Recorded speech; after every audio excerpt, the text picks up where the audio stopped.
नमस्ते। आज की मनुस्मृति की कक्षा में आप सबका स्वागत है। यदि आप लोगों को इन कक्षाओं से लाभ हो रहा है, आपके ज्ञान में वृद्धि हो रही है, या मनुस्मृति के बारे में आपने जो भी भ्रांतियां सुनी हैं आप लोगों ने वो दूर हो रही हैं, तो हमें कमेंट करके अवश्य बताएं। हम आप लोगों के कमेंट पढ़ते हैं और हमारा चैनल सब्सक्राइब अवश्य करें। आप लोगों का सपोर्ट ही हमें हमारे प्रयासों के लिए प्रोत्साहित करता है। आज हम लोग मनुस्मृति का जो 6वां अध्याय कर रहे हैं, इसमें संन्यास धर्म विषय का अध्ययन करेंगे। तो यहाँ हम जानेंगे कि एक सन्यासी का जीवन कैसा होना चाहिए, एक सन्यासी के लिए मनु महाराज ने क्या क्या निर्देश दिए हैं। तो आज का हमारा श्लोक है श्लोक संख्या 21वां। वनेषु च बृहत्तैवं तृतीय भागमायुषः चतुर्थमायुषो भागम त्यक्त्वा संज्ञान परिव्रजेत। इस श्लोक में मनु महाराज बता रहे हैं कि वानप्रस्थ द्विज, द्विज मतलब कौन? ब्राह्मण, क्षत्रिय और वैश्य।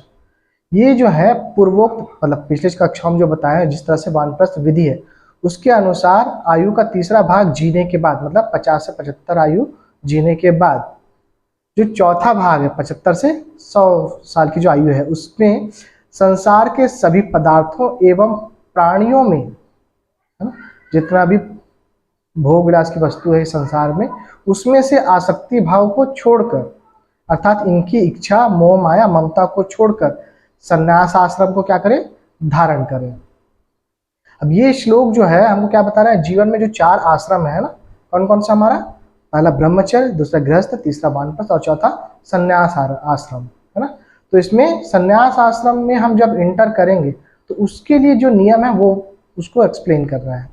तो इसमें ऋषि क्या कह रहे हैं कि जब कोई व्यक्ति वानप्रस्थ जीवन में अपना समय पूरा कर ले, है ना, मतलब 75 साल की आयु वो कंप्लीट कर लेता है ना। अब इसमें क्या है कि वो धीरे धीरे अपने आप को जो पारिवारिक मोह था उससे भी दूर कर चुका है। तो अब क्या है कि उसे संसार के सभी मोह, ममता और इच्छाओं को त्याग कर देना चाहिए इस स्थिति में। या त्याग केवल बाहरी वस्तुओं का नहीं, मतलब मेरा संपत्ति, मेरा घर, ये सभी नहीं, बल्कि मन से भी जो अपने परिवार के लिए मोह है वो भी वो त्याग कर दे, है ना, बल्कि मन की आसक्तियों का भी त्याग कर दे।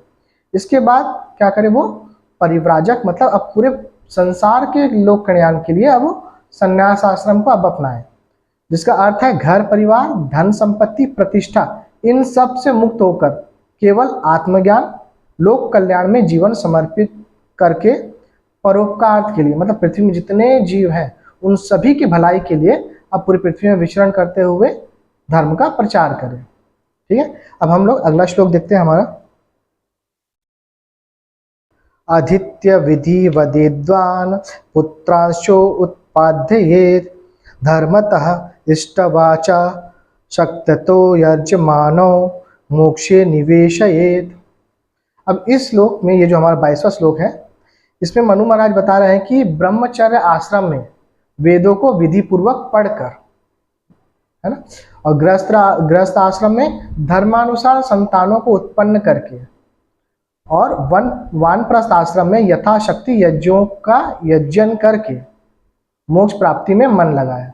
ठीक है, तो हमारे लिए क्या बता रहे हैं कि जब हम ब्रह्मचारी हैं तो उस समय वेदों को विधि पूर्वक पढ़ के, मतलब जो 25 साल तक की जो आयु बताई उसमें हमको ज्ञान को अर्जन करना विधि पूर्वक, है ना, जिसमें अब चूंकि इसका नाम ही ब्रह्मचर्य, मतलब हमको किसी भी तरह के, मतलब बिल्कुल ब्रह्मचारी की तरह ही जीवन जीना है ना, अपोजिट सेक्स की तरफ अट्रैक्ट नहीं होना है, जो आजकल जो चल चुका है अभी, जो जिस चीज़ों को ज़्यादा प्रमोट किया जा रहा है और जिसके कारण अभी अनिरुद्धाचार्य महाराज और जो प्रेमानंद महाराज जो चर्चाओं में आ गए हैं जिन चीज़ों का विरोध करने के लिए, वो सही बात करें, क्योंकि 25 साल तक की आयु हमारे ज्ञान अर्जन और खुद को विकसित करने के लिए है।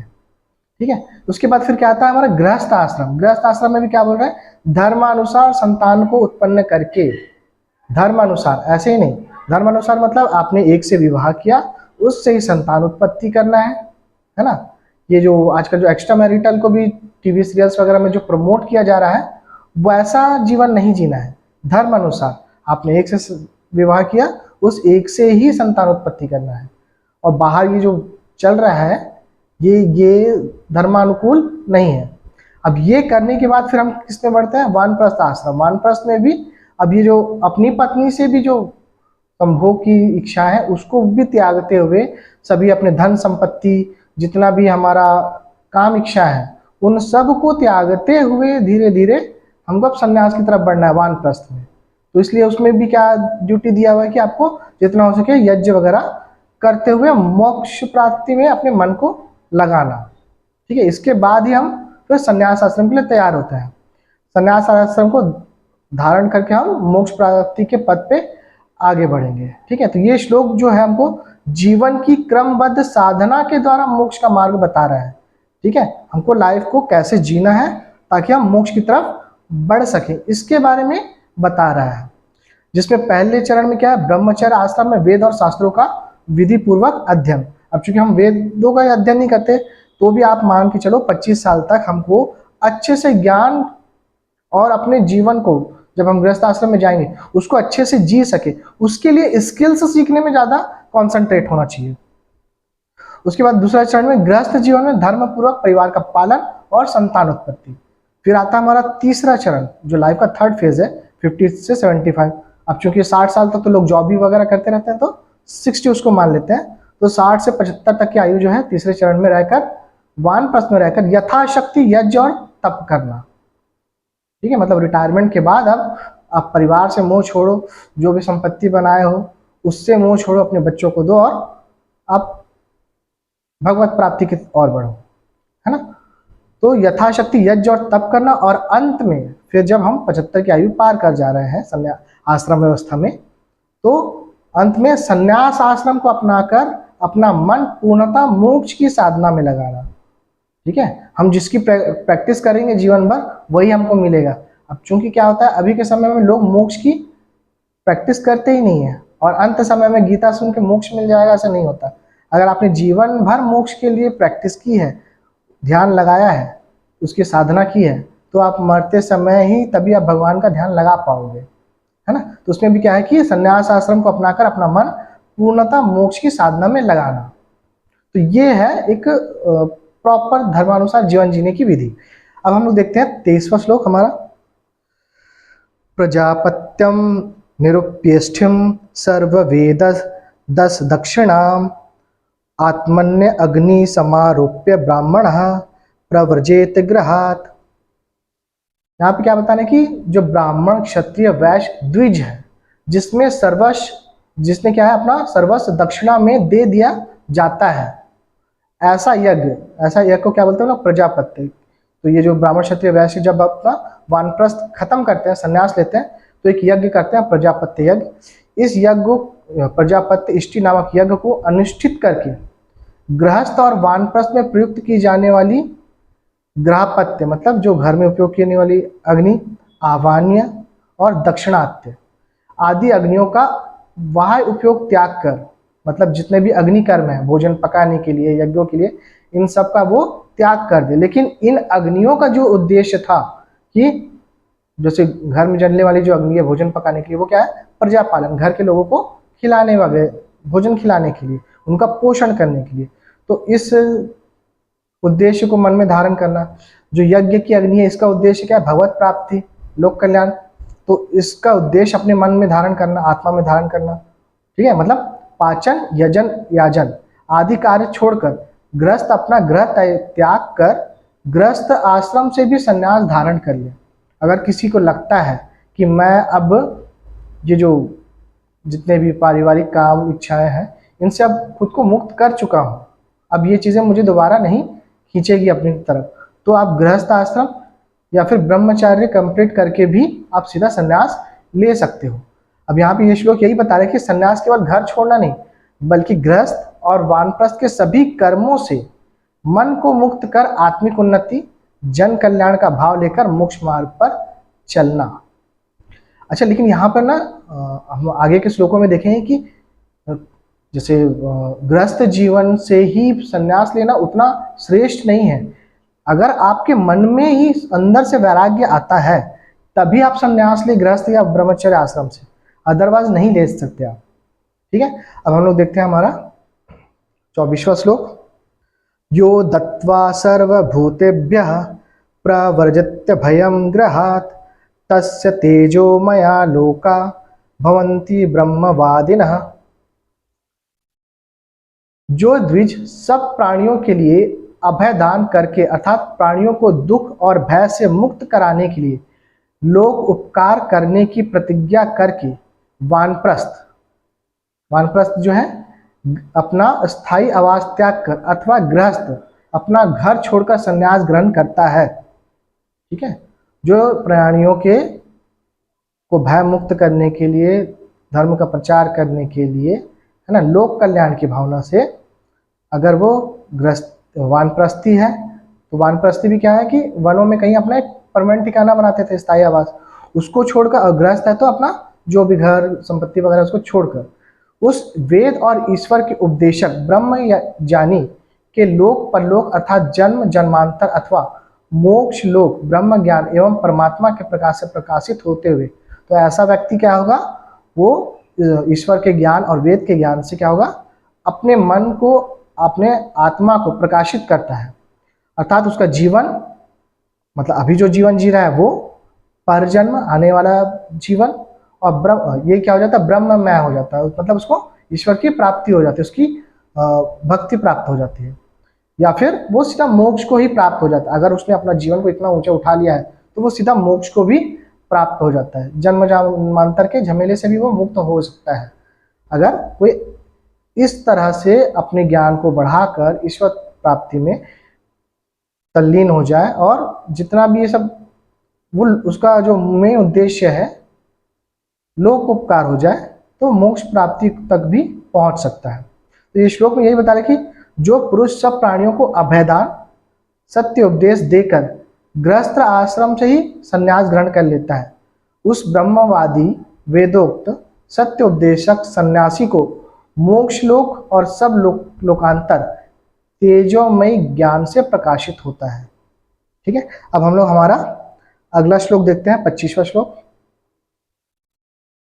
यस्मादण्वपि भूतानां द्विजानत् पद्यते भयं तस्य देहाद्विमुक्तस्य भयं न अस्ति कुतश्चन।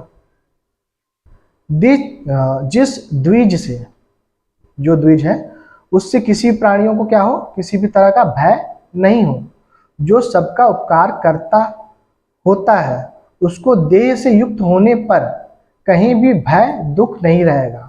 ठीक है, जो दूसरों को भय निर्भय करता है उसको भी इस देह में रहते हुए भी किसी भी तरह का भय प्राप्त नहीं होगा, अर्थात वह या तो स्वर्ग में जीवन प्राप्त करता है या भय आदि दुख से रहित मोक्ष प्राप्त करता है। अधिकतर दुखों का कारण तो हमको अलग अलग तरह के जो भय होते रहते हैं ना, वही है। ठीक है, तो जब आप भय से मुक्त हो जाओगे तो आप मोक्ष प्राप्ति की ओर बढ़ोगे। यह श्लोक हमें बताता है कि जो सच्चे सन्यासी है ना, सच्चे सन्यासी से किसी प्राणी को कभी भय नहीं होना चाहिए, उसका आचरण ही ऐसा होना चाहिए। उसका आचरण जो है सबको निडरता और शांति प्रदान करे, उसी को हम क्या बोलेंगे, सही मायने में एक सच्चा त्यागी मानेंगे ऐसे व्यक्ति को।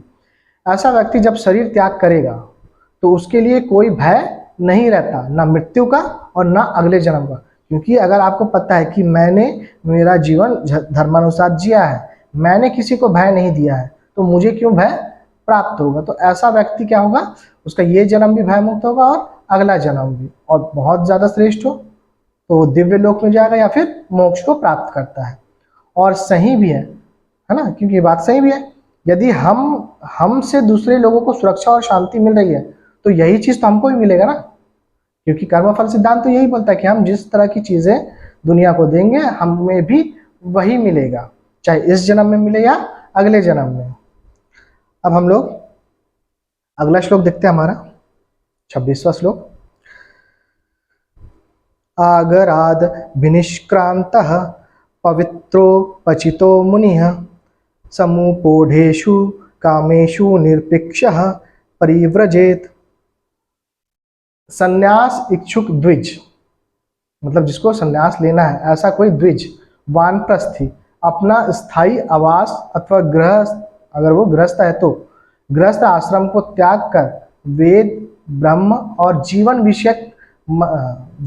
विषयक मननशील होकर पवित्र संस्कारों एवं कर्मों को धारण करता हुआ अंतःकरण में संचित सांसारिक कामनाओं और तृष्णाओं को छोड़कर सन्यासी बनकर लोकोपकार के लिए विचरण करे। ठीक है, क्या बोला है? जो सन्यासी है वो वेद, ब्रह्म, है ना, और जीवन, लाइफ रिलेटेड जितने भी ज्ञान है इन सब का अब वो मनन करे। मनन करने के बाद ही वो क्या बनता है? मुनि बनता है ना। तो इन चीजों का मनन करे और इस ज्ञान को अब सब जगह फैलाए ताकि वो इस संसार में धर्म का प्रचार करे। ठीक है, और अपनी जितनी भी कामनाओं, तृष्णाओं इसको भी छोड़े। अब ये सब छोड़कर जो लोकोपकार के लिए दुनिया भर में विचरण करता है वही क्या होता है? सच्चा सन्यासी होता है। अब इस श्लोक में जो है कि इस श्लोक में एक बड़े इम्पोर्टेंट बात यह है कि यदि हम लोग भी अपना जीवन सरल बनाकर अनावश्यक इच्छाओं को छोड़कर और आचरण में पवित्रता लाकर अगर हम ऐसा जीवन जी रहे हैं तभी हमको भी हमारे जीवन में सच्ची शांति और सार्थकता प्राप्त होगी। तो ये जो 26वां श्लोक था, यहाँ तक हम लोगों ने क्या देखा कि एक गृहस्थी, वानप्रस्थी, यहाँ तक कि ब्रह्मचर्य आश्रम से भी हम क्या है? संन्यास को धारण कर सकते हैं, है ना। लेकिन हमें बस एक सन्यासी के लिए जो उपयुक्त आचरण है उसको ग्रहण करना पड़ेगा, उसके अनुसार जीवन जीना पड़ेगा, है ना। तो आज की कक्षा को हम यहीं पे समाप्त करते हैं।